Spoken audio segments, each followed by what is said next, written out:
Gracias. Muy buenos días a todas y a todos. Un gusto estar un día más con ustedes aquí en estas primeras sesiones del diplomado de derechos políticos como derechos humanos, derechos políticos. Analizábamos el día de ayer un poco los conceptos generales, ¿verdad? El concepto de derechos humanos, esta distinción, esta necesaria, distinción terminológica, ¿verdad? Que puede hacer que el contexto, el entendimiento del concepto de derechos fundamentales, de derechos humanos, pues, digamos, no sea del todo completo, ¿no? Al final del camino, sin que llegáramos necesariamente a una conclusión unánime, ¿verdad? Porque no la hay realmente, ahí existen diversas posturas filosóficas. Podríamos entender que el género, ¿no? Son el de los derechos humanos. Veíamos esta reflexión de que nuestra Constitución política de 1917, vigente hasta ahora, a partir de la reforma del 10 de junio de 2011, estableció y cambió un nuevo parámetro, un nuevo paradigma, ¿verdad? En donde nuestro título primero de la Constitución ya no se denomina exclusivamente las garantías individuales, sino de los derechos humanos y sus garantías, ¿verdad? Entonces, hablábamos esta concepción de derechos humanos como derechos públicos subjetivos, adjetivados. Quiere decir esto que tienen una posibilidad constitucional, una vía constitucional para ser exigidos y para que el Estado otorgue además protección a los mismos. Ya veremos ahora todas las categorías de derechos humanos. Vamos a ver que de alguna manera hay algunas categorías de la tercera y cuarta generación de los derechos que realmente, bueno, pues terminan por ser normas programáticas, pero que pintan de cuerpo entero a nuestro movimiento constitucional moderno. Y nuestro movimiento constitucional moderno es un movimiento a la par, paralelo o integrador de los derechos humanos. ¿Sí me estoy explicando? Hoy en día la Constitución, su supremacía, su contenido no se entiende. A ver, en realidad nunca se debe de haber entendido de ninguna manera este concepto ausente de derechos, ya platicábamos, pero en nuestro contexto histórico, el de varios países, pero particularmente el de México, nos hizo entender la Constitución más que nada como ese, ¿no? Como ese símbolo político de la revolución, ¿no? Y no tan solo eso, perdón que se los diga aquí les vuelvo a decir, cualquier opinión que yo emita es opinión personal, estoy hablando desde luego desde un punto de vista académico, que sí tiene que ver con mis convicciones personales, desde luego desde ese punto de vista, pero no tiene ningún sentido peyorativo, ni ningún sentido de crítica hueca o vacía o resentida hacia algún momento, no, yo de verdad soy de los que creo que todos los países evolucionan, a veces desafortunadamente involucionan, y no soy de los que crea que un país tiene el gobierno que se merece, ¿no? Ese apotegma, perdón, que me parece, no sé cómo llamarlo, pero de alguien tan resentido, de alguien tan molesto con la situación, que insisto, cada quien está en libertad de tener las reacciones, sentimientos y pasiones en ese sentido que estime respecto de la naturaleza política, de sus convicciones políticas, pero yo cuando les hablo, por ejemplo, del partido hegemónico, del partido, pues prácticamente el partido único, porque no había oposición, ¿verdad?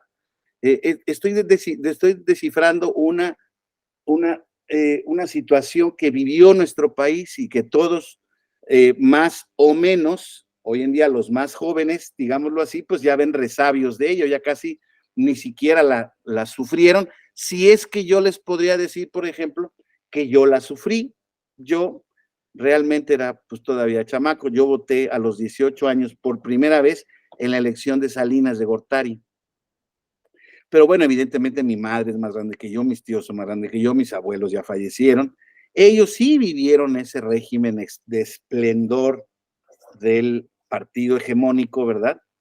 Pero lo que hay que reconocer es que el partido hegemónico era partido hegemónico, era el partido y el Estado. Entonces era el partido, el Estado y la Constitución. lo que dijera la Constitución, ¿sí? Por eso, compañeros, fíjense que de las 600 y pico reformas que tiene la Constitución hasta el año de 2022, de las 600 y pico, y aquí también hay un debate sobre si son 580 y tantos, son 600 y pico, porque algunas son a régimen transitorio, en fin, no es el punto. La idea es que sean 570, 617, son un montón de reformas.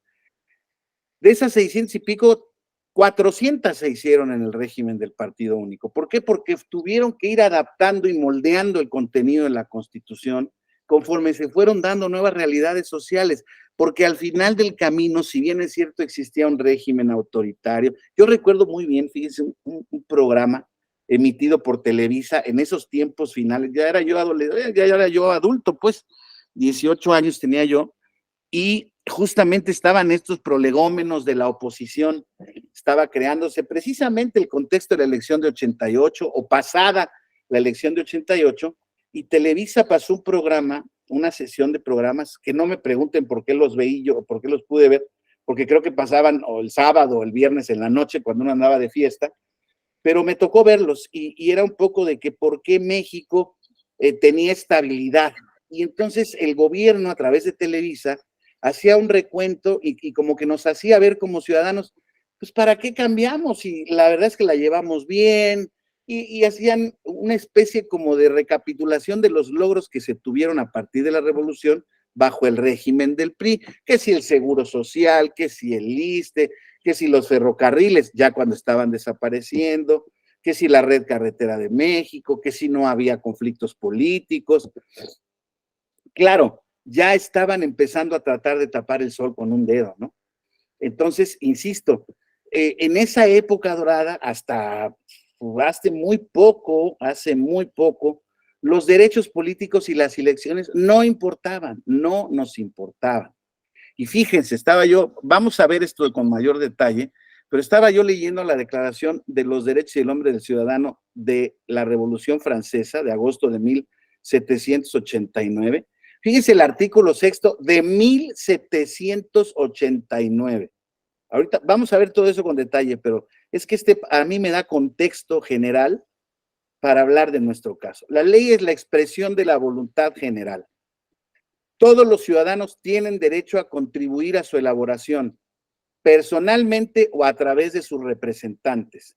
Debe ser la misma para todos, tanto para proteger como para sancionar. Además, puesto que todos los ciudadanos son iguales ante la ley, todos ellos pueden presentarse y ser elegidos para cualquier dignidad, cargo o empleo públicos según sus capacidades y sin otra distinción que la de sus virtudes y aptitudes. Artículo sexto de la Declaración Universal de Francia de 1789. Fíjense ya la claridad, ¿no?, del contexto de una sociedad democrática, del surgimiento del Estado democrático francés, ¿verdad? ¿Qué pasó en el movimiento de secesionista de Estados Unidos? Lo mencionábamos ayer. Allá se estaban independizando de un país, realmente no estaban buscando la adquisición de derechos fundamentales, como sí lo estaban buscando los ciudadanos franceses. Perdón, quien ha leído Los Miserables de Víctor Hugo sabe perfectamente bien ese contexto, ese punto de vista un poco romantizado, pero al final del camino es una gran pieza histórica a tipo de novela que puede leer, y quien no la lea la novela, que vea la película, es malísima, y la obra de teatro son muy malas, pero reflejan un poco la realidad social francesa en ese entonces, ¿no? Y ahí uno se da cuenta, carajo, por eso surge la revolución. ¿Por qué surge la revolución mexicana? Por lo mismito. ¿Y por qué surgió la revolución rusa? Por lo mismito. ¿En qué derivaron? No importa. Estamos viendo esta explosión, esta implosión de la mayoría ciudadana, precisamente como dice la declaración, exigiendo derechos, exigiendo igualdad, exigiendo dinero, exigiendo comida, exigiendo casa, pidiendo que se metan a la cárcel a los corruptos, a los poderosos, etcétera, etcétera, etcétera. Claro, por ejemplo, la Revolución Francesa fue un movimiento totalmente reaccionario y violento, muy violento, y de mucho resentimiento. Claro, estaban hasta la madre el abuso de los señores feudales, de los reyes que no les importaba absolutamente nada más que cómo decorar su palacio, en fin, nos recuerda a tiempos modernos, ¿verdad? Porque al final del camino estamos hablando del ejercicio del poder, compañeras y compañeros. Lo más apasionante de la materia político-electoral y de los derechos es que tiene que ver con el poder, ese ente así que todos medio intuimos que es, pero que nadie sabe lo que es hasta que lo tiene y lo ejerce, ¿verdad? Y bueno, en alguna u otra medida todos hemos ejercido un poder. El más común de todos es el poder que ejercemos los que tenemos hijos respecto de ellos, ¿no? Que pensamos en alguna medida que son de nuestra propiedad. Obviamente no los consideramos esclavos. Últimamente, además, con esta generación de cristal, los esclavos somos los padres, no los hijos. Pero más o menos esa es un poco la concepción, ¿no? Yo puedo decir a dónde va, a dónde estudia, a dónde va a comer, si sale, si no sale, ¿no? Y en ese concepto, perdón que se los diga, el hombre más mediocre, más fregado, más bajo en un esquema laboral que gana el salario mínimo, etcétera, etcétera, que esté todo el día oprimido, el momento en el que llega a ejercer el poder es en su casa, a su mujer y a sus hijos. Vieja, dame de cenar. Hijo, tú lava los platos y tal o cual cosa. ¿No me explico? Es ese poder es el que vuelve loco a las personas, compañeros. Es el que vuelve loco a las personas. Yo les voy a decir un tema muy personal. Yo fui designado magistrado a los 35 años, después de haber vivido, gracias a Dios, 12 años de un funcionariado de muy buen nivel. Yo tuve la fortuna de cuando ingresé con el maestro de la PESA, en paz descanse, pues tuve el favor de su confianza y de su simpatía, y pues ahí estuve corriendo a su mano, y muy joven me dio puestos muy altos. Y eso, antes más que madurar, se los confieso ahora, tengo 53, yo entré con él cuando tenía 23, me sentía, pues me dio poder, me daba poderoso, y cuando me nombraron magistrado a los 35 años, yo pensaba que el mundo ya se debía de haber acabado, porque era, pues en mi contexto, era la expresión máxima del poder, y les debo decir que fue difícil lidiar con él. Loco se quiere volver. Luego por eso preguntan, la fama es poder, por ejemplo, ¿no? Vean a todos esos muchachos, los futbolistas, los cantantes, los raperos y todas esas gentes que de repente vemos que se vuelven medio locas, pues sí, no pueden con tanto poder, no se puede. Bueno, pues imagínense el poder de un Estado, el poder absoluto de un Estado. Bueno, hoy en día hablar de un poder absoluto, no, pero imagínense antes, ¿no? Estaban locos los reyes, locos de poder. El poder lo han estudiado desde los griegos y ante los griegos. El poder es una herramienta, es un veneno muy complicado para los. Pero claro, el poder choca con la dignidad humana, el poder choca con los derechos humanos, el poder choca con todo este concepto de que estamos tratando de identificar, que se trata de verificar cuáles son esos derechos, ese catálogo de un acervo jurídico que yo puedo implosionar y hacer que alguien lo cumpla, o sancionar a alguien que no lo cumpla, o que me restituya lo que me ha violado. Lisaúl y Vicencio, por favor. Perdón, maestro, y perdón que me desvíe tal vez un poco del tema, pero escuchándolo quisiera preguntarle a su punto de vista, a su criterio y el de mis demás compañeros, ¿qué opina en este caso con la reforma que se hizo para que ahora los diputados puedan acceder con tan solo 18 años? Ah, qué buena pregunta. Pues mira, no es nuevo tampoco, ¿eh? Ha habido en diversas épocas en donde la edad se ha bajado, y de hecho en la Constitución francesa, en las primeras leyes francesas, creo que sí se requerían 21, pero no estoy seguro si 18 en algunos otros estados, ¿eh? Se trata, esas medidas en principio, Lisauli, se trata justamente de no discriminar por edad, y se ha mostrado médicamente, que de alguna manera en las capacidades cerebrales, los lóbulos frontal, el derecho y el izquierdo, que son los de toma de decisiones y los de la determinación de impulsos, más o menos ya empiezan a partir de esa edad a madurar, y en consecuencia se presume que biológicamente un sujeto puede reaccionar de manera mucho más razonable o más cuerda, no al estilo de un niño inmaduro desde el punto de vista biológico, ¿no? El problema es que esa madurez biológica normalmente no va acompañada de la madurez emocional. A mí me parece, yo se los digo, yo tuve la fortuna, para uno de los cargos más altos, las edades más altas es 35 años, ministros de la Corte, magistrados, a mí me aplicó la de magistrados, y a mí me tocó que me eligieran con 35 años y 2 meses, o sea, recién cumplidos los 35 años.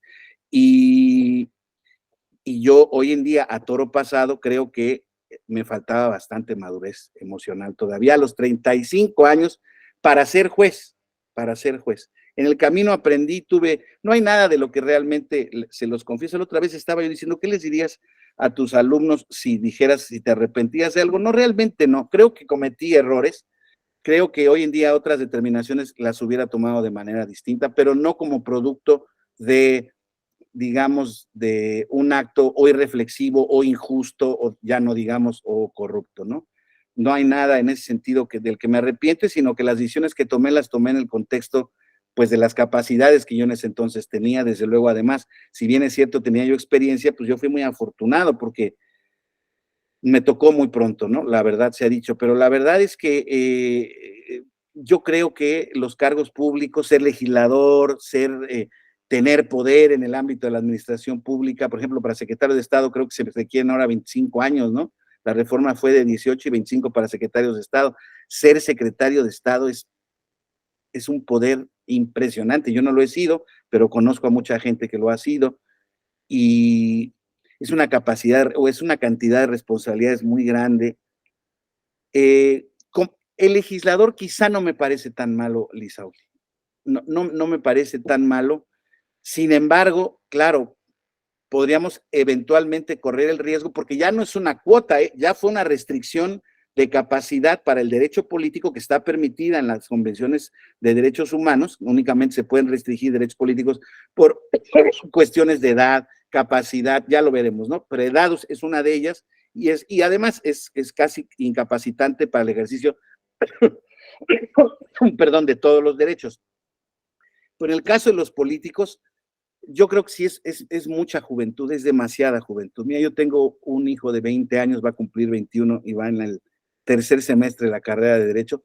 No me lo imagino de diputado hace 2 años, pero de verdad, y amo a mi hijo y conozco a su grupo de amigos, incluso tengo la oportunidad de ayudarlos a estudiar a veces, etcétera, y yo lo siento muy, muy chamacos. Y yo, por ejemplo, cuando tenía 17 me fui de Jalapa, Veracruz, a estudiar la facultad a la Ciudad de México y a mí me ha tocado joven ciertas cosas, pero la juventud a veces es ventaja y a veces no lo es. Yo creo que para el ejercicio del poder la juventud no es una virtud, no lo es. Y desde luego que quien ejerce una responsabilidad de esa manera, pues desde luego que tiene mayor responsabilidad de comportarse pues más congruentemente con lo que ha decidido emprender, que es al final del camino ejercer una función pública con el respeto y las virtudes que implica la ética de cumplir la Constitución. Pero bueno, les vuelvo a decir, al final del camino,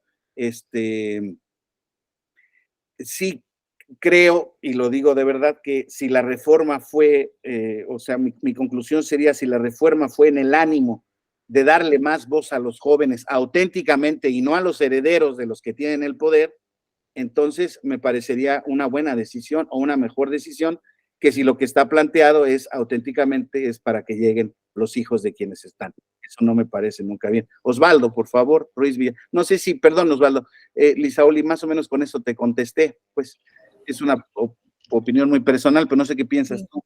No, le agradezco mucho, concuerdo con usted en varias cuestiones. Lo estamos viviendo en el caso, yo estoy en Jalapa, Veracruz. Ah, mira, paisana.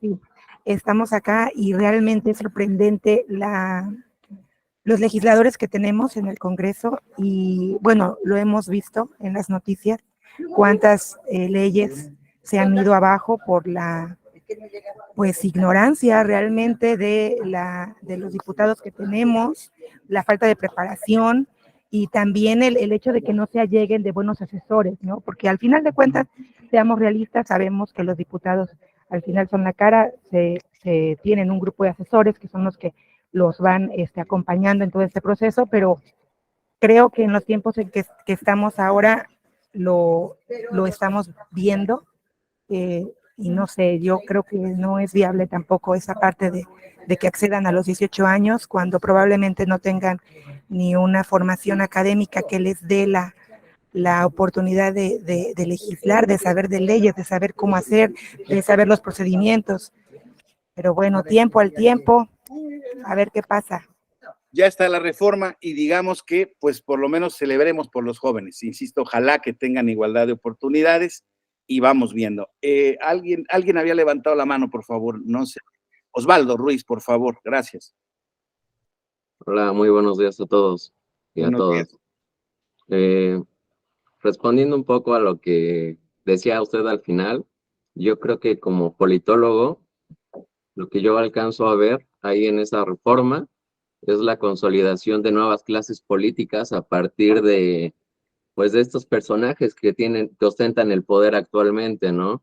Y es la consolidación de una nueva clase política, que es la de sus hijos, como usted mencionaba, sus herederos, porque realmente, qué joven actualmente, o más bien, qué persona menor de 25 años es capaz de acceder al poder de manera predilecta, para acceder al poder, al ejercicio público. En cuanto a un cargo de elección popular, la forma predilecta siempre serán los partidos políticos. Y realmente una persona de menos de 25 años que no sea familiar de algún político no tiene esta capacidad de ser alguien en un partido político. Yo lo he vivido en instituciones públicas como el Instituto Nacional Electoral, de que he sido casi relegado así como si fuera un niño. Si no, es que tú como eres muy joven, tú no sabes. Yo entiendo esa parte, pero a la vez entiendo que a una edad temprana no se tiene la capacidad para ostentar tanto poder. Pero ahí respondiendo y sin desviarme a la respuesta de la compañera, yo creo que va encaminado a la creación de una nueva clase política, que es la de los que ostentan el poder ahora. De los Gracias. reyes le llaman, ¿verdad? Claro. Sí. Sí, miren, ese es el problema, ¿no? Que les vuelvo a decir, se abusa de estas cuestiones y bueno, pues ya esto es también un poco, ¿se acuerdan ustedes? Este primer movimiento se generó, y aquí esto también es parte de la historia, no es ninguna interpretación política. Cuando el papá del Niño Verde, Jorge Emilio González Martínez, ¿verdad? Jorge Emilio González Torres, era presidente del Verde, cuando va a heredar el cargo del partido al hijo, lo deja bien protegido, primero siendo diputado, y después lo deja, y ahí bajaron la edad, y particularmente la de la senaduría, que fue a los 21 años, esa por eso ya no lo tuvieron que bajar, o creo que también bajaron la de 18 años para senadores, no recuerdo, ¿para qué les miento? La de diputados sí, pero creo que la de senadores está desde hace muchos años, especialmente para el Niño Verde, está este tema. Y bueno, pues la historia nos ha comprendido, ¿verdad? Él no ha dejado de ser legislador desde que se generaron las leyes para bajar las edades y adaptarlas a sus circunstancias particulares. No ha dejado de ser legislador y insisto, me temo que mucho puede pasar por esa vía de acción, más que proteger. La otra vez veía al presidente de la mesa directiva, Santiago Krill, donde decía que habían hecho la reforma para justamente darle amplitud a los derechos de los jóvenes y que ya los jóvenes no son unos rezagados en la agenda. Bueno, pues en términos abstractos por lo menos tienen razón. Ahora ojalá que les den chance de generar. Y si no les dan chance, pues tienen que empezar a pelear los espacios y para eso está la jurisdicción en ese sentido. Yo les podría decir que ya va habiendo bajado la edad, entonces ya las cuotas de jóvenes ya desaparecen de los partidos políticos porque coincide con la edad de la ciudadanía. Entonces los jóvenes pueden entrar en igualdad de competencias. Claro, pasa el problema que decía Osvaldo, que señalaba la compañera, en donde al final del asunto y van a tener igualdad de oportunidades como pasó con el tema de las mujeres. Y es cierto que las mujeres han ido poco a poco han ido conquistando espacios. Es cierto que no llega a cualquier mujer todavía, o sea, tiene que haber vínculos y nexos con el poder o formar parte de la élite, pero bueno, ya esa ya concepción de la paridad en todo, creo que va caminando bien, y ojalá que así vaya caminando la de los jóvenes. De verdad deseo como un deseo auténtico. A mí, insisto, en mi experiencia personal, en mi visión personal, la juventud, insisto, para el ejercicio del poder no necesariamente es una virtud, no necesariamente es un lastre, no necesariamente. He conocido también a muchos jóvenes muy virtuosos, mucho más maduros que muchas gentes adultas, o sea, pero me temo que son las excepciones que confirman las reglas. En fin, bueno, entonces estábamos hablando, perdón, estaba yo platicando justamente de la concepción, ¿no? De que en México, al haber generado este régimen postrevolucionario, este sistema hegemónico, este sistema de partido único, a nadie nos importaban los derechos. Y los derechos político-electorales a nadie les importaban menos. ¿Por qué? Porque ahí sí había una élite partidista y del poder de donde se engarzaban los cargos. Yo veía, me acuerdo de chiquito, cómo llegaban a la gubernatura del estado, y es que yo vivía muy cerca de la casa de gobierno del estado de Veracruz, y me fascinaban de verdad esos despliegues de poder desde ese entonces, ¿no? Las suburbans de siempre han sido, con guaruras y con gente, y yo iba en la primaria en la que iba el hijo menor del gobernador, que por cierto, era un niño adoptado, y tuve la oportunidad de tener una muy buena relación, y entonces pues me invitaba a jugar y me invitaba a sus clases de karate, insisto yo, niño absolutamente normal, de clase media para abajo, y bueno, pues ahí estar con el hijo del gobernador a mí me generaba cierta, ¿no? Pues digamos, digamos, no sé cómo, me deslumbraba el poder, me deslumbraba estos recursos, no tanto por lo que se veía físicamente, sino el aparato, y luego ver al señor todos los días en los periódicos, etcétera, etcétera. Y bueno, desde luego tuve la oportunidad de conocerlo, don Rafael Hernández Ochoa, en paz descanse. Pero la verdad es que, insisto, solamente, digámoslo así, pudiendo haber sido hijo del gobernador, no sé si le suena esto a una historia actual, ¿no? Los hijos de los presidentes y de las esposas de los presidentes, pues haciendo uso del poder, ¿no? Y es que vuelvo al asunto, es uno de estos fenómenos mundiales, es un fenómeno que decían los griegos, es una enfermedad del ser humano. Y Maquiavelo lo decía claramente, lo que el ser humano político busca no es hacer bien a los de enfrente, busca el poder. Y ya si de ahí puede ayudar a alguien, vamos bien. Entonces, yo creo que ese tipo de cosas, pues no debemos olvidarla, ¿no? O sea, yo entiendo que mucha gente, por ejemplo, no vota por estas consideraciones. Si sean los mismos, de cualquier color van a ser lo mismo, es la misma historia. Pues sí, pero por eso estamos hoy en día, creo yo, tan polarizados en esas circunstancias, ¿no? Porque históricamente hay un 50% que no se mueve a votar, particularmente porque no cree que su participación sea efectiva. Y antes lo tenía porque el sistema electoral estaba pues, auténticamente controlado por el gobierno. No importaba lo que hiciera la sociedad o lo que hiciera yo, no iba a contar. Y hoy en día, pues porque sí cuenta, pero pues son los mismos. Insisto, estamos en un tema de crisis de representación, de identidad de los partidos políticos, que mal que bien, como decíamos, ya tenemos las candidaturas independientes reconocidas. Sangre, sudor y lágrimas costó para establecer los requisitos, y cuesta más trabajo ser un candidato independiente que formar un partido político. Entonces, ¿cuántos candidatos independientes quieren ahora que compitan? Cada vez va a la baja, ya nadie va a meterle lana al asunto, nadie le va a meter lana, no les dan dinero y los fiscalizan peor que a los partidos políticos y luego los sancionan y les quedan multas por años, nadie iría. La otra vez un compañero, el papá de uno de los amigos de mi hijo me dijo, oye, yo quiero competir por el distrito tal y con Independiente. Y le dije, no lo hagas, no tienes un partido político, no vayas. O tienes alguien que te sponsoree, alguna cosa así. No, mis ahorros, y no, te vas a acabar los ahorros, hermano. Y vas a acabar multado y vas a acabar quemado. Entonces, ¿para qué te metes? No tiene ningún sentido. Entonces, y es una desgracia, o sea, yo, perdón que se los diga, pero tampoco soy profesor y soy funcionario electoral, he sido funcionario electoral, litigante electoral, pero no soy, perdón, no soy religioso ni padre de parroquia para decirle a la gente, ¿no? Lo que no es, ni lo que las virtudes cardinales ni teologales, no es mi caso, no soy santo ni mucho menos, y creo tener un conocimiento más o menos preciso de lo que es el sistema político, los políticos, como todos ustedes lo tienen, porque pues, lo vivimos y lo padecemos todos los días. Y perdón, pero este descrédito ha sido, insisto, porque el poder embriaga, no importa quién ni cómo. Y hay quien lo hace menos mal que otros, pero al final del camino es prácticamente nulo. No hay una excepción que no se embriague por el poder. Y hay otros que se embriagan en el poder. Eso ya es distinto también.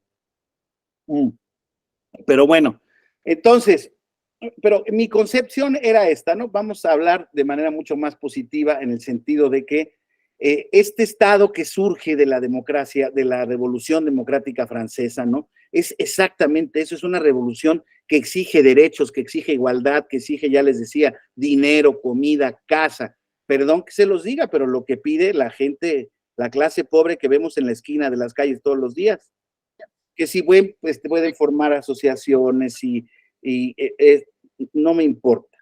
O sea, son una parte de ese México que vive en la pobreza extrema y que pues se cuenta por millones. A mí me cuesta mucho trabajo entender que son más de 50 millones los que se encuentran en esas condiciones, más de 50 millones, es un poquito menos de la mitad, bueno, hay quien dice que más, pero concédanme los 50 millones.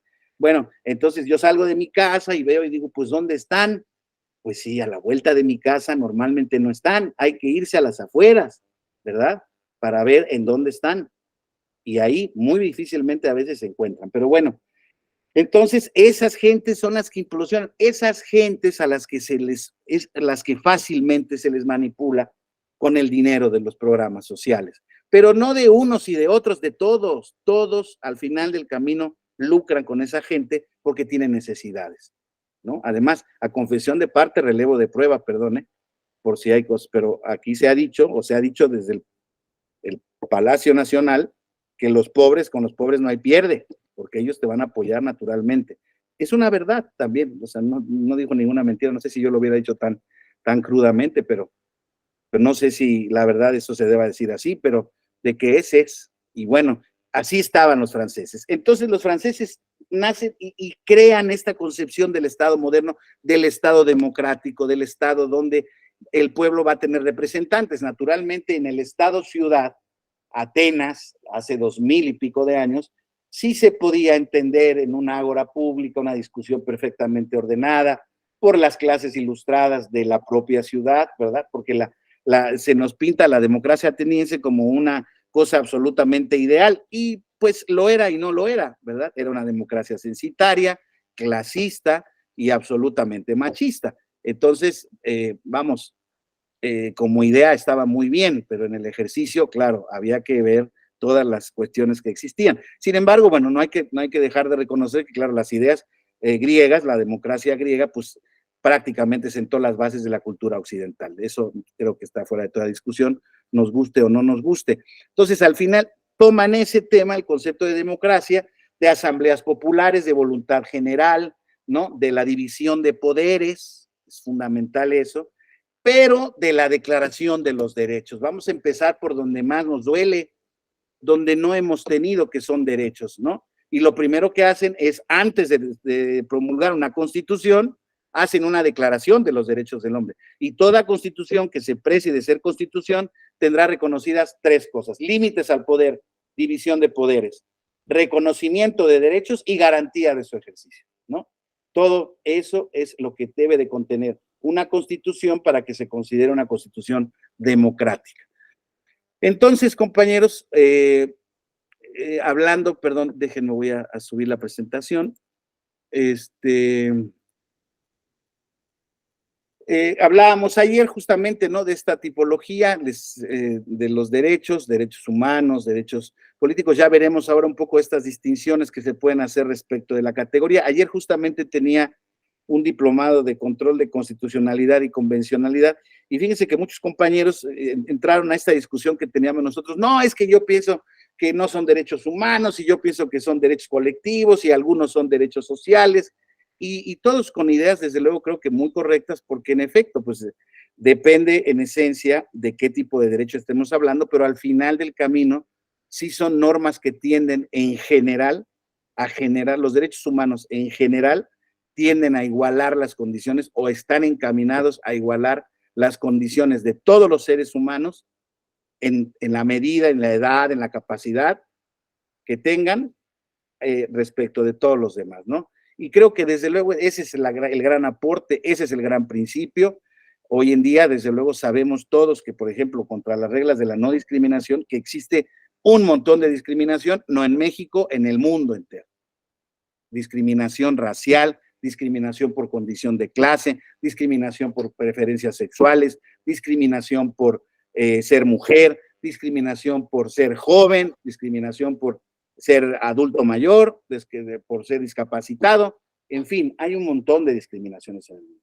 Por eso, insisto ahora, esta actualidad, ¿no?, de la protección de los grupos vulnerables y de esto, y ojalá, y insisto, es un camino que va progresando, pero faltan mucho, a pesar de que ya estamos, insisto, instalados en este sistema de derechos, pero aún con los esfuerzos que hacen las autoridades por hacerlo, por ejemplo, en el tema de la gente con situación de calle, es imposible hacer un padrón, porque esa gente por naturaleza se moviliza, y son gente que no tiene ni documentos, Osvaldo, no tienen ni documentos, entonces al no tener un acta, no saben dónde nacieron, no tienen un acta de nacimiento, quieren ir a sacar un INE, no tienen, quieren ir a pedir trabajo, no tienen papeles.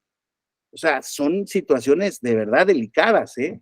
Entonces, ahora queremos que voten, pues a toda madre, pues primero que coman, primero que tengan un trabajo, ¿sí me explico? O al mismo tiempo todo, vale, seamos ambiciosos, pues seamos ambiciosos, pero realmente no están las condiciones hoy en día, no le alcanza el Estado para tanto. Hay que reconocer a ningún Estado. Váyase por una calle de San Francisco, California, de San Antonio, Texas, de Austin, Texas, de Nueva York, y van a ver cientos, si no es que miles, de homeless o gente sin casa, sin calle, que está viendo qué comer al día, al mismo nivel que los nuestros acá. Entonces, claro, las franjas de desarrollo son un poco más, evidentemente son mayores allá, pero bueno, al final del camino los problemas de esa naturaleza son comunes y actuales a todo el mundo, y yo lo que he dicho es naturalmente el gran problema. A mí se me acusa no se me acusa, pero luego me acusan mis compañeros con los que debato sobre que simplifico el tema o sobresimplifico el tema, pero de verdad que es un tema que desde que mi abuelita me lo dijo, yo lo agarré desde hace muchos años. O sea, el problema es que somos muchos, y no hay para todos. O las condiciones del Estado no dan para todos. Ya no digamos en materia económica, en materia de salud, en materia política, no alcanza para todos. No alcanzan los brazos del Estado para sociedades tan grandes. Por eso, la aspiración de todos es la democracia griega, esa que se hacía en el Ágora con 15 pelados. Claro, hoy en día ni en el peor pueblo hay 15. O sea, ni en el pueblo más pequeño, pues no quise decir pueblo de manera peyorativa. En la comunidad más pequeña hay 100, 150. Entonces, el asunto es, entonces, compañeras, compañeros, que identifiquemos, ¿no? Esta problemática, este concepto, porque esta creación nos vino a zarandear y a verificar cómo Estado que empezó a transitar la democracia. Precisamente, yo creo que hay quienes dicen que a partir de 1977, con la creación de los diputados de representación proporcional en la famosa LOPE, que emitió bajo el amparo de López Portillo, realmente el autor fue Jesús Reyes Heroles, ¿no?, que veía ya y como inminente la pluralización del país y el agotamiento del sistema del Partido Revolucionario Institucional, ¿no? Lo vio claramente y dijo, o damos representación, o damos acceso, y mejor los tenemos aquí, o se va a acabar esto. y no estaba muy alejado. Fue una muy buena solución, pero lo que pasó fue que justamente a partir de abrir la participación, pues ya todo lo que estaba oculto se abrió de capa. Y entonces de repente le implosionó 11 años después al gobierno un Frente Democrático Nacional que sale de una decisión del PRI, donde casi les gana la elección sin haberlo previsto. No estaba calculado. Hay quien dice, ¿no? Y sostiene que ganaron la elección.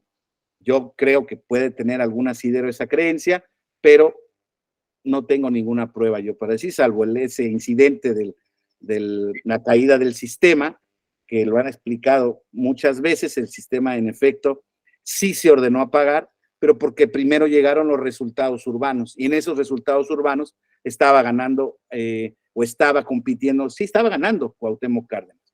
El problema fue cuando llegó el voto rural, ¿no? Que se hiciera un voto absolutamente captado y monopolizado por el PRI. Yo sí creo que los resultados quedaron al final del camino como fue, pero sí les pegó un susto de Padre y Señor nuestro, y a partir de entonces se empezaron a desarrollar las reformas, particularmente en materia electoral estoy hablando, ¿no? Y entonces, fíjense, primero que nada surgió la protección y tutela constitucional de los derechos políticos que la convencional de los derechos humanos, que llegó hasta 2011. Sí, hay quien me puede decir, oiga, bueno, pero existía el juicio de amparo, y ya mismo usted nos dijo, ¿no? Que el amparo estaba para las garantías individuales, y las garantías individuales naturalmente contemplan derechos de índole humana, de derechos humanos, de acuerdo. Sí existían, pero digamos, no había una conciencia de ello, ¿me explico? Además se decía, nuestra Suprema Corte realmente, se decía que era una corte de casación, era legalidad. No había grandes problemas de constitucionalidad, para empezar, porque los ministros no tenían claro ese concepto.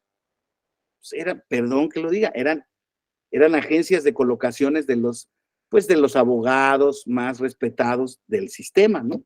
Eso es cierto. Y hubo grandes ministros. O sea, digamos, ahí no se culpa a una persona como tal, vivían las personas y surgieron las personas y personalidades que en el contexto nacional podían surgir, ¿no? O sea, y bueno, pues no los hace ni demonios ni santos, ellos ejercían su función, pero bueno, es cierto que era una función acotada. Por eso mismo, insisto, el control de la constitucionalidad era de risa, nadie lo conocía, yo no lo estudié, yo estudiaba el derecho de amparo como derecho de control de la constitucionalidad, desde luego, pero realmente no había problemas de test de proporcionalidad, de ponderación de derechos, de mandatos de optimización y todas estas nuevas categorías que se han generado a partir del constitucionalismo moderno, le llamamos, y es del siglo pasado, ¿eh? Es un constitucionalismo alemán, europeo, italiano, español, francés, que pues está desde finales de la Guerra Mundial, la Segunda Guerra Mundial. Ahí se crean las bases fundamentales de este tema. Entonces nosotros nos incorporamos tarde, pero ya estamos incorporados, ¿no? Al final, alguien se le desactivó Sergio Alejandro, por favor, si me haces favor de cerrar tu micrófono, por favor, porque se filtran. Bueno, a ver si se da. Compañero Sergio Alejandro, ¿puede cerrar su micrófono, por favor? Gracias, qué amable. Bueno, entonces, vamos viendo. Entonces, ahora sí, vamos a entrar ya a ver, ya nos leyó la Declaración Universal de los Derechos del Hombre.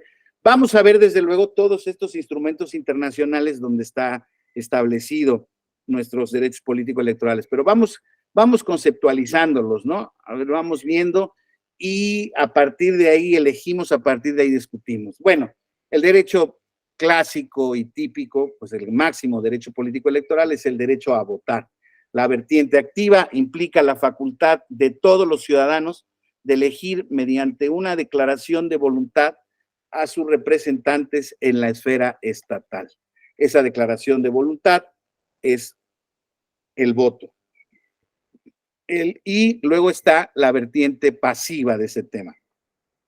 El derecho a ser electo, el derecho que las personas tienen de optar y presentarse como una opción al resto de los nacionales con la intención de desempeñarse en cargos o funciones públicas de elección pública, ¿verdad? El derecho a ser votado.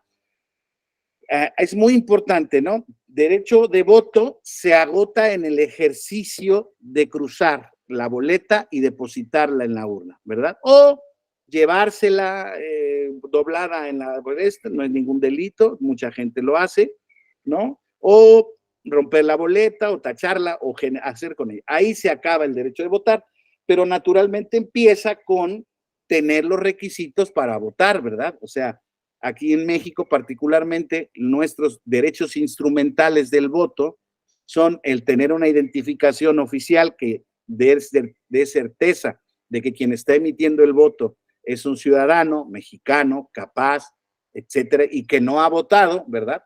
Porque nada más se vota una vez, y estar inscrito en el listado nominal de electores, ¿no? Hay quien ha querido ver estos, en algún principio quisieron ver en el tema del listado nominal, la identificación no fue problema, pero lo del listado nominal sí fue atacado por inconstitucional en varias vías, pero la Suprema Corte al final del camino llegó a la conclusión de que la exigencia del listado pues es únicamente, tiene el fin superior de tener una certeza sobre el universo de votantes, ¿no? Y al final del camino, la credencial haciendo match o contrastada contra el listado nominal de electores permite asegurar que el cuerpo electoral es un cuerpo cierto, dándole vigencia así a que sean elecciones auténticas, ¿no? Entonces creo que ahí no tenemos problema. Pero en ese camino de que la autoridad no me dio tal documento, o sea, no me dio la solicitud, no me dieron la credencial, que ya la habían destruido, hay manera, desde luego, de activar la máquina jurisdiccional para poder exigir el voto. El derecho a ser votado, entonces ahí donde se agota, ¿no? Empieza desde luego desde la potencia de cualquier ciudadano de poder aspirar a un cargo público. Ahí ya tenemos dos opciones, no las teníamos antes, pero a partir de 2014 ya la tenemos constitucionalizada, que es, existe la posibilidad de los candidatos independientes, si es que no tienen partido político, y el acceso al poder por parte de los partidos políticos, ¿verdad? Entonces, el tradicional era de los partidos políticos, se crea desafortunadamente, insisto, les platicaba yo a ustedes las maneras en que se constituyen hoy en día los requisitos para ser candidato independiente, desafortunadamente, pues son muy gravosos y creo que hacen que la figura tienda a disminuir en cuanto a su ejercicio. Sabemos que tuvimos casos de éxito en elecciones pasadas, donde hasta un gobernador surgió por esa vía, ¿verdad? Por el ejercicio de su derecho ciudadano de la candidatura independiente, pero desafortunadamente no fue el mejor ejemplo, ni creo que se tuvieron los mejores resultados. Tan es así que creo que sigue en la cárcel. Pero bueno, el asunto es que ahí están, ¿no? El derecho a ser votado. Está la potencia, están estas dos vías. Ahí ya los actos administrativos que se tienen que hacer, se tienen que cumplir los requisitos de elegibilidad y para lo mismo se tienen que agotar los requisitos previstos en la ley, la Constitución y en los reglamentos correspondientes del instituto, ¿verdad? Para presentar la solicitud de candidatura, dependiendo si se es independiente, habrá que cumplir con unos requisitos adicionales o no, y a partir del cumplimiento de requisitos, se consigue el registro. Perdónenme, pues que el ambiente está sequísimo. Estaba yo sorprendido que aquí en la ciudad de Guadalajara estamos a esta hora de la mañana a 29 grados centígrados. Es una cosa de locura. Pero bueno, perdón. Entonces, ese derecho a votar se agota ¿cuándo? Y esa es una de las partes interesantes que vamos a ver también. Pues en un principio era cuando tomara posesión, eso fue la doctrina tradicional, fue la condición tradicional, ¿no? Que en Chihuahua están a 30, nos ganan por 1. Está muy caluroso el país, qué cosa. No se puede dormir, ¿eh? Y eso que tenemos aquí en casa, aire acondicionado, pero el problema con el aire acondicionado es que a las esposas les da frío, pero no le digan a nadie. Entonces tiene uno que dormir sin aire acondicionado y no puede uno dormir. Entonces, perdón, el derecho a ser votado, eso es uno de las vertientes, de las partes del derecho político que más desarrollo han tenido en la jurisprudencia tuteladora de derechos humanos, pues Verónica Alejandra, perdón, dicen que allá están, en Tijuana están, uy, tan bonito, tanto que me gusta Tijuana, perdón, Tijuana tiene fama de ser un lugar muy feo. Yo a Tijuana, por muchas razones, tienen que ver con unos temas personales, tengo unos muy buenos amigos ahí. A mí Tijuana la quiero mucho, me gusta mucho. La considero que es una ciudad fea, pero que tiene muchas cosas muy interesantes, entre otras los tijuanenses. Y bueno, tiene a la vuelta a San Diego, ¿cómo negarlo? Pero bueno, perdonen por la digresión, pero luego dan los golpes de calor y medio se atonta uno. Entonces, el derecho a ser votado, compañeros, ¿no? Se decía que con el ejercicio, tomando posesión del cargo, se agotaba este derecho. Y ahora estamos justamente en ese debate que en la amplitud del desarrollo de este derecho, en la tutela del Tribunal Electoral del Poder Judicial de la Federación, hoy en día se ha llevado a cabo que hay una vertiente muy importante que prácticamente no termina nunca en la experiencia del tribunal, y que es la vertiente de ejercicio al cargo. O sea, una persona que es votada, que asume el cargo, necesita tener los requisitos y herramientas, condiciones para poder desempeñar válidamente ese encargo que constitucionalmente ha adquirido por elección popular, particularmente, que es de lo que estamos hablando, ¿no? Entonces, ahí es donde ha venido la discusión sobre la interferencia por parte del Tribunal Electoral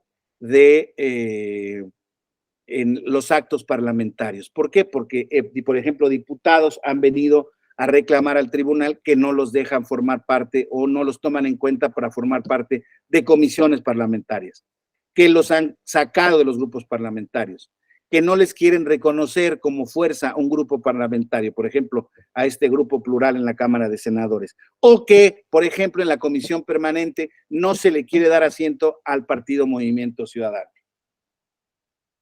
Ahí se ha aceptado la jurisdicción y se ha dicho que ese acepta, no porque sea un acto parlamentario, naturalmente, que no está en la jurisdicción del tribunal, claramente.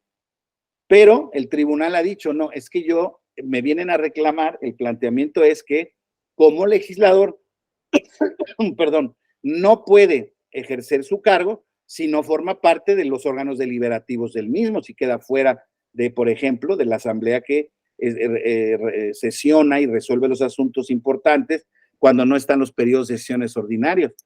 Y ha sido una interpretación que no ha gustado, desde luego, a los órganos de gobierno de las cámaras, tanto de diputados como de senadores, porque han dicho que esa es una actividad, esas determinaciones son propias del Parlamento soberano. Y es uno de los argumentos más fuertes que han dado para promover reformas reduciendo o acotando o disminuyendo las facultades del tribunal en ese sentido. Ellos dicen, tribunal, no te hagas guaje o no me vengas con la apariencia de que estás tutelando el derecho a ser votado, porque realmente lo que te estás metiendo es en actos de derecho parlamentario. Y el tribunal, bueno, ha sostenido insisto, creo que con argumentos también, esa posición. Ahora, en esas circunstancias, ayer, por ejemplo, algún compañero politólogo decía que él veía claro esa molestia. Dice, a mí me parece que por mucho que se quiera extender el derecho político a ser votado hasta esos niveles, a mí me parece, decía él, que sí se interfiere un poco en la vida orgánica, o sea, ya del órgano, respecto de temas para los cuales el tribunal claramente no tiene jurisdicción. Y ahí está ese debate, ¿verdad? No, yo creo que todos pueden tener su punto de vista, porque creo que es un punto de vista debatible, pero lo que sí, en lo que ronda al final está lo que decíamos, o no lo decíamos aquí, está el tema de que se acusa al tribunal o a la Suprema Corte de Justicia de ser activistas, de que son activistas. ¿Sí me explico? Que sobre pretexto de la tutela de derechos fundamentales, sobre pretexto de ser garantistas, están incumpliendo las normas de la división de poderes. Eso por un lado. Y por otra parte, en consecuencia, es que se ha mostrado este enojo y esta molestia porque dicen que están invadiendo facultades de poderes, ¿no? Y bueno, pues insisto, ese debate está ahí y es un punto que Desde luego, no pasaría si en nuestra nueva normativa de derechos, en esta nueva normativa de derechos, existiera realmente en acciones legislativas para cada tipología de derecho humano, ¿verdad? Y creo que en ese sentido, pues, por ejemplo, en acciones afirmativas en materia electoral, pues todavía hay un déficit muy importante, porque se han dado las acciones afirmativas, la paridad en todo ya se dio, ¿no? En reforma legislativa, en cuanto a mujeres y hombres.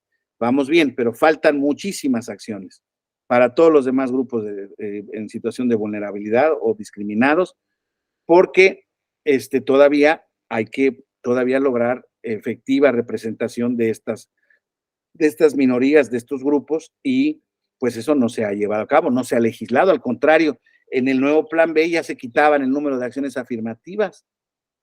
Entonces el tribunal dice, ¿cómo no voy a poder yo? Y creo que es pertinente, estamos viendo cuáles son los derechos político-electorales, y voy en el derecho a ser electo, ahí estamos. Pero voy a poner, creo que es importante que leamos nuestro artículo primero constitucional, ya para que nos dejemos de cosas, para que me deje yo de cosas. Perdón. Dicen, fíjense, artículo primero, en los Estados Unidos mexicanos, todas las personas gozan, perdónenme, pero luego no vaya a tener, díganmelo, no hemos visto esto, ¿verdad? No leímos este artículo ayer o ya lo leímos. No lo hemos leído nosotros. No, aún no. No, lo leímos en el de control de constitucionalidad y convencionalidad.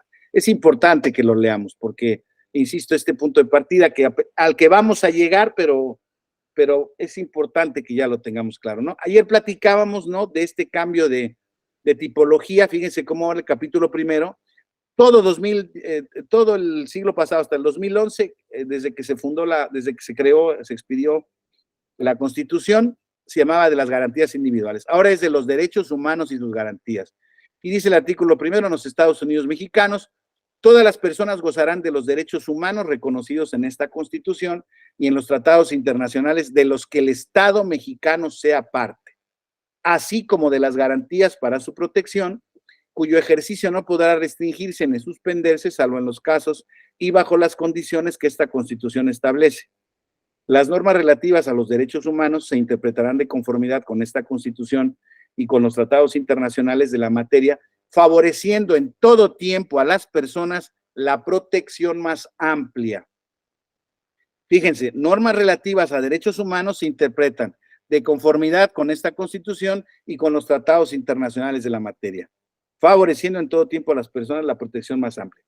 Todas las autoridades, no hay distinción, en el ámbito de sus competencias, tienen la obligación de promover, respetar, proteger y garantizar los derechos humanos de conformidad con los principios de universalidad, interdependencia, indivisibilidad y progresividad.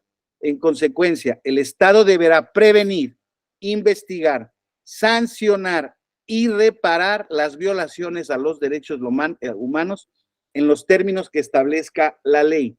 Está prohibida la esclavitud de los Estados Unidos mexicanos. Los esclavos del extranjero que entren al territorio alcanzarán por este solo hecho su libertad y la protección de las leyes.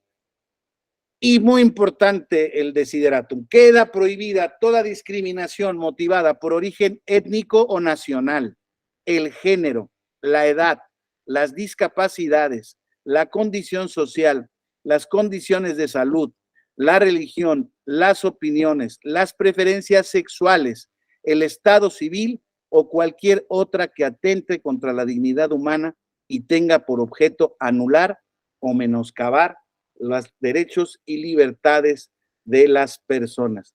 Este texto de este artículo primero, compañeros, es un texto poderoso, es un texto bien redactado, es un texto de alcances prácticamente ilimitados, se los digo yo, en términos de si se quiere, y de si se puede también, es cierto. Vuelvo al asunto, ahora vamos a ver los derechos de la tercera, cuarta generación, ¿no? Los derechos a un internet universal, los derechos a una casa digna, una vivienda digna, dice el artículo 6 de la Constitución, si no mal recuerdo. Pues imagínense nada más que ese derecho pudiera hacerse efectivo realmente, ¿no? La otra vez me decía algún alumno, oiga, ¿y qué? Yo voy con mi amparo y le pido al juez que me den la casa digna. Y le dijo, híjoles, la verdad es que sí. O sea, fue irónico, desde luego, ¿no? Y la verdad es que sí, pero bueno, vamos, ¿qué les quiero decir con esto? O sea, el Estado ya en términos legislativos está inserto en esto. El Estado mexicano, aquel para el cual los derechos no importaban o no eran relevantes o eran prácticamente una declaración en el papel, hoy en día ya está en este contexto, obligado por sentencias de la Corte Interamericana, las últimas del noviembre y de enero de enero pasado, ya se están abriendo los expedientes correspondientes para hacer cumplimiento, que entre otras cosas, por ejemplo, determinaron que instituciones de derecho penal previstas en nuestra Constitución son inconvencionales. O sea, no estas, el arraigo domiciliario y la prisión preventiva no son inconstitucionales, al contrario, son figuras constitucionales, pero esas figuras son inconvencionales, no son acordes con el principio internacional o el derecho humano a la presunción de inocencia, por ejemplo, ¿no? A la tutela judicial efectiva, ¿sí? A que nadie es culpable hasta que es declarado por un juez competente, etcétera, etcétera, etcétera, ¿verdad? Entonces, el Estado mexicano y esta reforma de 2011, creo que en ese artículo primero, yo creo que, de verdad, y lo digo en términos muy generales, es un dolor de cabeza para las autoridades ese artículo, porque con base en ese artículo dice todas las autoridades, no dice los jueces, no dice la Suprema Corte, no dice todas las autoridades. Primera pregunta, oiga, licenciado, doctor, ¿cree usted que eso es aplicable a los órganos electorales locales? Pues yo creo que sí, de verdad, sin ningún empacho le digo, oiga, ¿y cómo lo hacemos? Bueno, estoy de acuerdo, no se puede hacer una promoción de derechos humanos sin un ejercicio de facultades, no se le es planteado como tal. ¿Cómo puede activar este artículo un órgano electoral local? Pues simple y sencillamente viniendo ante la solicitud de un ciudadano, estoy en términos muy generales, desde luego habría que hacerlo bien, pero la ruta sería, a ver, yo soy una persona invidente, milito en tal partido político, tal, quiero participar y no se me niegan, no se me dan los instrumentos necesarios, mis estatutos en lenguas, en mi papel o en el lenguaje braille, etcétera, etcétera. No hay una cuota para que podamos ser representados, no me toman en cuenta las asambleas, ¿no? Ok, a lo mejor el instituto dice, ok, yo no soy juzgado, pero ok, respecto de la solicitud de este sujeto, ¿no? Pues voy a crear un acuerdo general para que el partido político específico o los partidos políticos tomen en cuenta, por ejemplo, la representatividad o los derechos de las personas invidentes. Estoy pensando en un caso específicamente concreto. Desde luego que hay más discapacidades, ¿no? Pero vamos en términos generales para los discapaces, ¿no? Para los ciudadanos que tienen alguna discapacidad. Entonces, pues ese acuerdo puede ser combatido, puede ser complementado y puede ser contrastado ante la jurisdicción constitucional del tribunal. Y desde luego, pues yo estimo que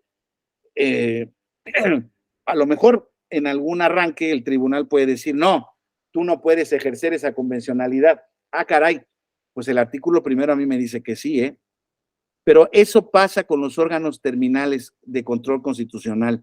Eso pasó con la Suprema Corte de Justicia cuando el Tribunal Electoral surgió a la vida y tenía facultades de control constitucional vía una figura que se llamaba, bueno, dos figuras, el juicio de la ciudadanía y el juicio de revisión constitucional electoral. El tribunal empezó a hacer control de constitucionalidad y convencionalidad. E incluso estaba previsto en el artículo 105, en el 99, perdón, estaba prevista la facultad de poder denunciar contradicciones de tesis. La lógica indica, pues, ¿quién puede denunciar contradicciones de tesis? Órganos del mismo rango de jerarquía. En consecuencia, el Tribunal Electoral sí tiene capacidad para verificar constitucionalidad. Y la Suprema Corte de Justicia de la Nación en el año 2000, compañeros, 4 años después, y compañeras, perdón, después de que surgió la reforma constitucional que instauró este Tribunal Electoral del Poder Judicial de la Federación, la Suprema Corte de Justicia le dijo al tribunal: tú no tienes facultades de control de constitucionalidad. Todavía no estábamos en el tema de la convencionalidad. Era únicamente de constitucionalidad. Y a partir de entonces el tribunal se aminoró, ¿verdad? Pero felizmente en el 2007, ya después de los diferendos constitucionales y de una reforma, ya se puso expresamente en la Constitución que las salas del tribunal pueden inaplicar leyes que consideren contrarias a la Constitución, con lo cual, digámoslo así, se le dio un coscorrón a la Corte, porque era, pues desde luego, inconsecuente que si el tribunal no podría declarar la constitucionalidad de actos y resoluciones basados en leyes inconstitucionales, pues nadie más lo podría hacer, porque la Corte únicamente lo puede hacer de manera abstracta, vía el conocimiento de la acción de inconstitucionalidad. Y si una ley no es impugnada en cuanto a su inconstitucionalidad, nadie hubiera podido revisar su regularidad. Era una disfunción absurda del sistema. Pero bueno, se corrigió, etcétera, etcétera, ¿no? La Suprema Corte al Tribunal Electoral. Entonces, hoy en día a mí no me extraña que los órganos locales, por ejemplo, electorales, no se animen a hacer este tipo de control, porque el Tribunal Electoral les va a decir: ¡Ey, ¿a dónde vas? Aquí el que puede hacer control de constitucionalidad y convencionalidad soy yo. No sé si ha pasado, se los confieso abiertamente.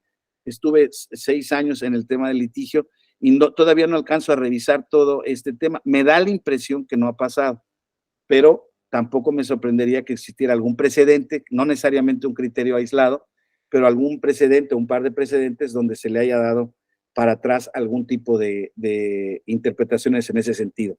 Pero otra cosa es lo que dice la potencia de la ley. O sea, en teoría, académicamente, compañeras y compañeros, yo estoy convencido de que este artículo primero da facultad de control de convencionalidad, o sea, de ejercitar, proteger, garantizar, tutelar derechos fundamentales, derechos humanos, derechos constitucionales, derechos políticos, a todas las autoridades del Estado, en la medida, insisto, del ejercicio de sus facultades, ¿no? Entonces, esto para mí era muy importante, insisto, que lo leyéramos, porque ahí es donde ya está vinculado este tema de la eficacia de los derechos fundamentales. Pero seguimos viendo este contexto de los derechos políticos. Veíamos el derecho de voto activo, el derecho de voto pasivo.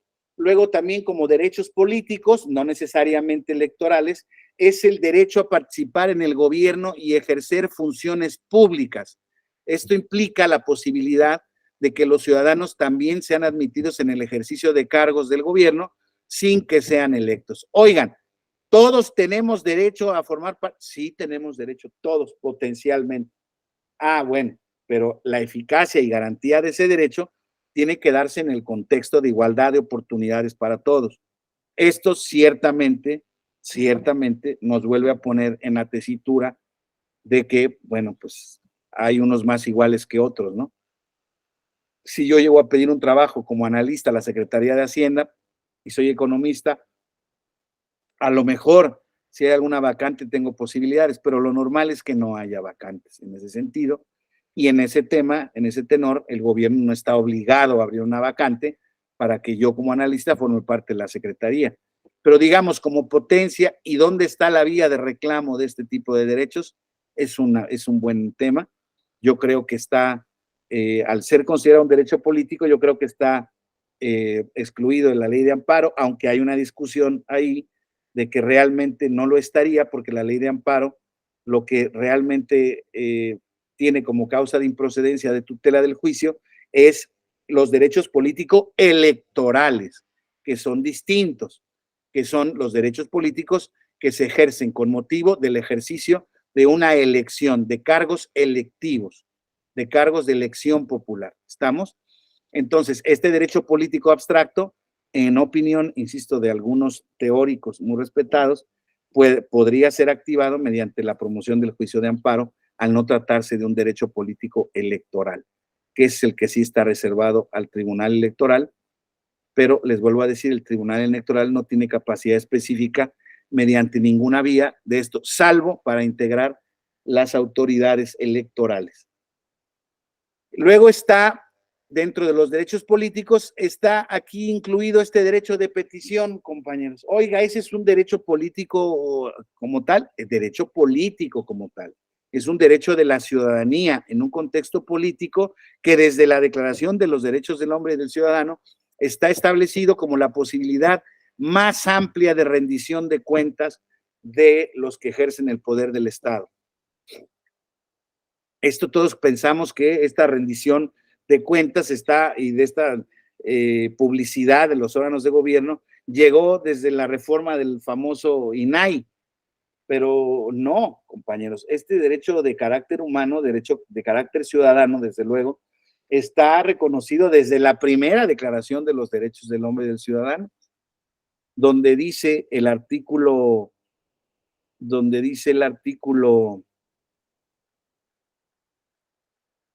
permítanme.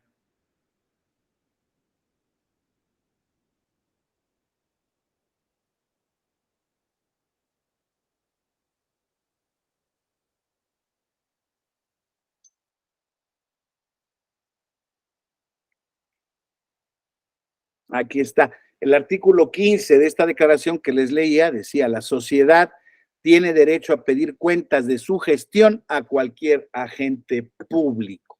Ya veremos esos documentos, pero los estoy queriendo más o menos imbuir en este tema, porque estamos, si se están dando cuenta, estamos llegando poco a poco a la distinción entre derechos políticos y derechos político-electorales, ¿verdad?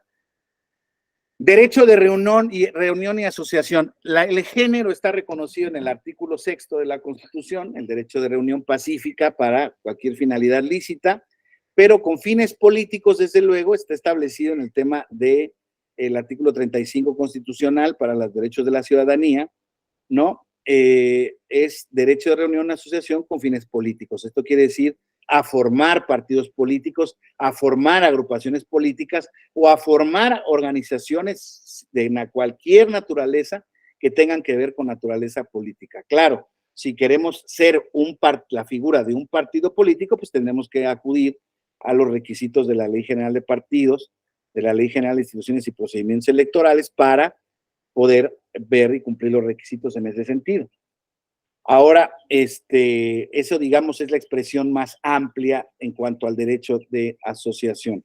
Desde luego que de este derecho también deriva el derecho de afiliación, que es prácticamente los derechos que tienen los ciudadanos justamente a formar parte de esas organizaciones que se establecen por la ley para acceder al poder o para incidir en los asuntos públicos del país. Esos partidos políticos que ya veremos tienen que tener estatutos, programa de acción, sistemas de afiliación, justicia intrapartidaria, etcétera, etcétera. Son derechos de la militancia o de la afiliación. Esos derechos políticos son derechos políticos de naturaleza no electoral, ¿verdad? Pero son derechos de la índole de los partidos políticos y en un principio, justamente cuando surge el sistema de 1996, nuestro sistema de protección ya integral de las elecciones y de los derechos político-electorales, no existía la posibilidad de considerar a los partidos políticos como autoridades electorales. Fue a partir de los asuntos concretos de los partidos políticos, particularmente, recuerdo, de los precedentes del caso del Partido Verde, donde se empezó a aceptar el juicio de la ciudadanía para ventilar cuestiones relacionadas con asuntos internos de los partidos políticos, de sus procesos de afiliación, de selección de dirigencias y, en su caso, por ejemplo, de constitucionalidad de sus estatutos que regulaban o regulan la vida interna de esos partidos políticos, ¿no? Entonces, es muy importante que identifiquemos que este derecho de afiliación es un derecho derivado, o digamos, autónomo e independiente del derecho de asociación, una vez que ya se forma parte de un partido político. Oiga, los partidos políticos pueden reservarse el derecho de admisión, pues les contestaría sí y no. Como sí, pues si algún requisito establecido en esos estatutos que ha sido calificado como constitucional no es cumplido por algún ciudadano, pues no podrá ser afiliado al mismo. Pero si un ciudadano cumple todos los requisitos para poder estar afiliado en un partido político, este no podrá negarle la afiliación específica. Claro, sabemos todos que al ser entes y élites de poder, pues poca vida tiene un afiliado, un miembro de un partido político que no tiene la venia de las directivas para poder siquiera afiliarse, ¿verdad? O sea, no aspira realmente a nada, pero bueno, ese creo yo que sí es un problema ya estrictamente político y no necesariamente de derechos políticos. Entonces, eso forma parte por lo que es el derecho de afiliación. En la opinión consultiva 5, no me acuerdo el año, pero la Corte Interamericana de Derechos Humanos, que el derecho a la libre expresión de las ideas es una piedra angular de la existencia misma de una sociedad, de un Estado democrático. O sea, ¿qué les quiero decir con esto? Que hay vertientes de la libertad de expresión que pueden ser objeto de tutela política o de reproche en cuanto a la violación de normas relacionadas con la libertad de expresión en materia política. Y en nuestro país tenemos un montón de normas restrictivas de la libertad de expresión en materia política. Entre otras cosas, en el debate político no se puede calumniar a nadie. Fíjense, muy chistosa nuestra norma jurídica porque establece la prohibición de que en la propaganda se calumnie a cualquier partido político, sujeto, candidato, miembro de un partido, pero la calumnia ya desapareció prácticamente como delito de todos los códigos penales. Entonces, el primer problema que tenemos es qué es la calumnia en materia electoral, ¿no? Y bueno, la Sala Superior ya ha dado varias directrices en ese sentido, interpretaciones, ¿no? Que nos dice que en esencia se requieren dos elementos, uno subjetivo y uno objetivo. El objetivo es que se impute un delito o una conducta catalogada como delito a sabiendas de que la misma no es cierta, con el objeto de disminuir la percepción pública de ese sujeto al que se le calumnia. Y desde luego está el elemento subjetivo, que es que evidentemente la calumnia provenga desde un sujeto de derecho electoral. Entonces, que pueden ser desde luego desde los ciudadanos, ¿no? Entonces, es muy importante que identifiquemos que tiene la libertad de expresión, si bien es cierto, no es una libertad ni un derecho político electoral de naturaleza eminente o estrictamente política, tiene vertientes que tienen que ver con el tema político electoral. Y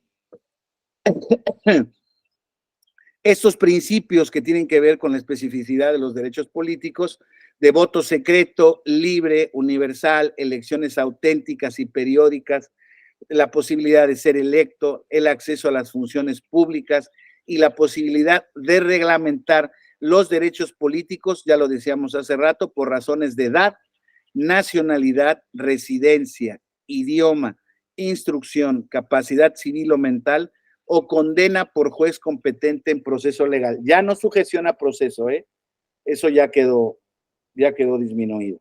Es únicamente por condena que declare la culpabilidad en criterio de la Sala Superior, que creo que es un criterio garantista muy pertinente y que se entiende plenamente en el contexto de los derechos fundamentales. Entonces, decía yo, este efectivo ejercicio de los derechos políticos se relaciona de manera directa con la existencia de la democracia, ¿sí?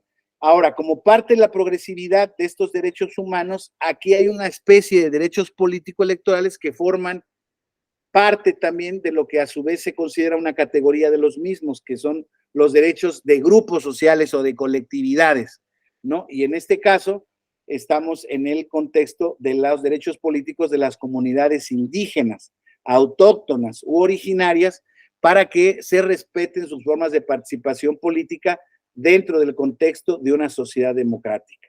Esto es muy importante, compañeros. También la reforma al artículo primero fue acompañada de una reforma al artículo segundo.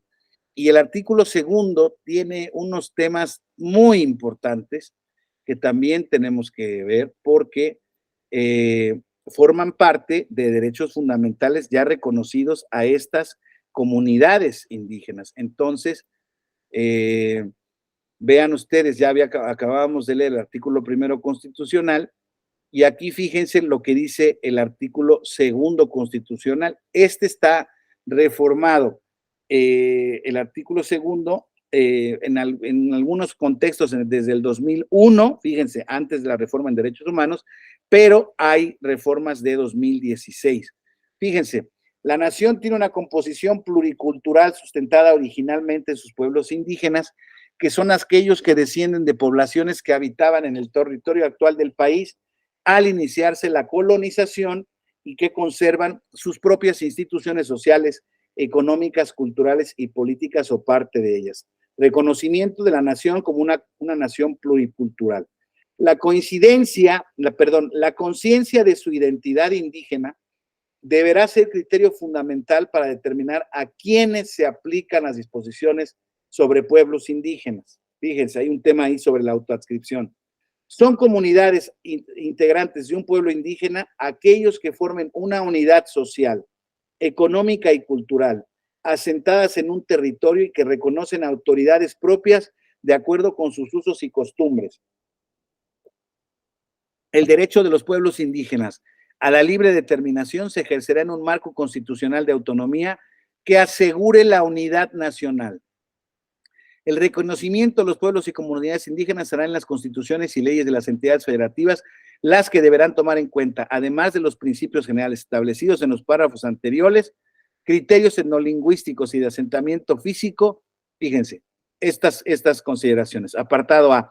Esta Constitución reconoce y garantiza el derecho de los pueblos y las comunidades indígenas a la libre determinación y, en consecuencia, a la autonomía para decidir sus formas internas de convivencia y organización social, económica, política y cultural. Fíjense esta segunda, aplicar sus propios sistemas normativos en la regulación y solución de sus conflictos internos, sujetándose a los principios generales de esta Constitución, respetando las garantías individuales, los derechos humanos y, de manera relevante, la dignidad e integridad de las mujeres. La ley establecerá los casos y procedimientos de validación por los jueces o tribunales correspondientes. Este artículo segundo, compañeros, ha generado una importantísima, vastísima jurisprudencia del Tribunal Electoral en esta materia. ¿Por qué, compañeros? Porque prácticamente hay reglas como comunidades indígenas. Comunidades, no pueblos indígenas o no etnias indígenas, ¿sí? Por ejemplo, en un estado puede haber una etnia específica, pero hay diversas comunidades indígenas. Y el municipio, por ejemplo, de Santiago Llaveo, en Oaxaca, tiene unas reglas específicas electorales que no necesariamente son todas distintas. Hay ciertos rasgos comunes, pero desde luego hay particularidades, ¿no? Concepciones como el tequio, la igualdad de las mujeres, el voto de las mujeres, cuando se adquiere la mayoría de edad, el consejo de ancianos, en fin, hay un montón de modalidades que normalmente son puestas a prueba en la jurisdicción constitucional para ver si esos derechos reconocidos en la Constitución para esta colectividad son acordes con el sistema convencional interamericano, que vale la pena refrendar, y con eso termino el día de hoy, que también tienen reconocidos de manera convencional este derecho a la libre autodeterminación y elección de sus propias autoridades, autogobierno, sistemas de producción económica, sistemas de determinación de autoridades, sistemas de división de poderes, etcétera, etcétera, está reconocido en varios instrumentos internacionales. Entonces, digámoslo aquí el estándar tiene un doble refuerzo. Son derechos de índole constitucional, pero además tienen un refuerzo convencional potentísimo. Y estos casos en una jurisdicción o asesorar este tipo de casos mediante una defensoría, por ejemplo, indígena, son auténticos rompecabezas. Les debo decir que esta convivencia justamente entre esos sistemas normativos internos indígenas y nuestras reglas constitucionales y convencionales a veces son de difícil compatibilidad. Pero bueno, no necesariamente, o sea, se puede lograr desde luego, pero cuando a veces la camisa constitucional no les queda demasiado amplia a estos pueblos, o sea, les queda demasiado ajustadita y tienen que cambiar normas que para ellos son esenciales, vienen los problemas muy, muy graves, ¿sí? Entonces ahí fíjense cómo empezamos con esos primeros temas de colisiones de derechos fundamentales, porque está este derecho fundamental otorgado a las colectividades indígenas, a sus sistemas normativos internos, a sus sistemas de convivencia ancestral, etcétera, etcétera, etcétera. Sí, le dice la Constitución y el sistema universal de derechos humanos, está muy bien pueblo indígena, pero hoy en día tienes que seguir estos estándares para que estés incluido dentro del catálogo de protección de estas normas. Por ejemplo, no hay una sola manera en que un tratado convencional, aún dándoles esta facultad a las comunidades indígenas, a los pueblos originarios de cualquier país, pero hablando del nuestro, no le permitan votar a las mujeres. Y era un problema común que cuando esta jurisdicción implosionó, ¿no? Era un problema muy, muy, muy grave, porque el 70% de estas comunidades no daba el voto a las mujeres. Había temas también de alguna manera como censitarios, ¿no? Quien ya había cumplido determinados cargos y tenía determinados temas podía únicamente acceder a los cargos, no era la universalidad de los derechos. Y claro, hace sentido que se tengan que uniformar, pero si estamos hablando del reconocimiento de la autoorganización de comunidades indígenas que se han guiado por esas normas, usos y costumbres, como les quieran llamar, sistemas normativos internos, es indispensable adaptarlas a esta cuestión. Es una pregunta que no es baladí, no está fácil. Insisto, si no, fíjense los problemas luego de convivencia política o de gobernabilidad que se dan con motivo de sentencias del tribunal en esta materia que no les gustan a los grupos perdedores, porque sienten que están atentando contra su autoorganización, ¿sí? Entonces, claro, porque aquí está previsto el tema del concepto de igualdad ante la ley. Entonces, por muy comunidad indígena que seas, no podemos prescindir de este tema. No podemos permitir que tú dentro de tu comunidad indígena discrimines. No se puede. Ah, pues la comunidad indígena dice, oye, cabrón, pues es que yo toda mi vida he discriminado. Y forma parte de mis creencias ancestrales, lo que ustedes gusten y manden. Compañeras, compañeros, ¿hasta aquí alguna duda? Mañana todavía tenemos ya la parte final que vamos a cerrar con broche de oro, no vayan a pensar, estamos incompletos, pero ya vamos a ver los instrumentos internacionales, vamos a ver todo esto, pero ya estamos viendo muy materialmente cómo está este concepto, creo yo, espero, y si no, además, desde luego, está siempre, ya les he dicho, abierto la manita o el micrófono para que me hagan cualquier consulta, me digan, oiga, usted está diciendo una tontería, porque esto es así asado, y trataré yo de aceptar desde luego mi error o decirles cuál es mi punto de vista si es que el de ustedes es distinto. Pero en esencia creo que ahí vamos avanzando.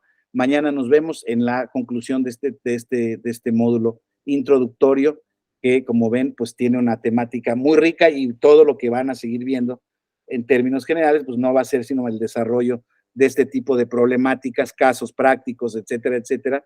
Y no, créanme que es apasionante y muy interesante. ¿Todo bien entonces? Muy bien, pues les agradezco mucho su atención, su presencia, de verdad, muy honrado de estar con ustedes otro día más. Excelente día a todos, mañana nos vemos. Y igualmente, muchas gracias. Gracias, maestro, excelente día. Gracias, maestro. Buenas tardes. Hasta mañana. Que esté bien. Las voy a hacer llegar a partir del día de mañana, ¿verdad? Para efecto de que se las entreguen, ¿verdad? Y vean cuál es la base de apoyo, un poco el guión que seguí para la exposición. Entonces, les saludo con afecto y nos vemos si Dios quiere mañana. Gracias y refresquense, tomen mucha agua porque hace mucho calor. Dios.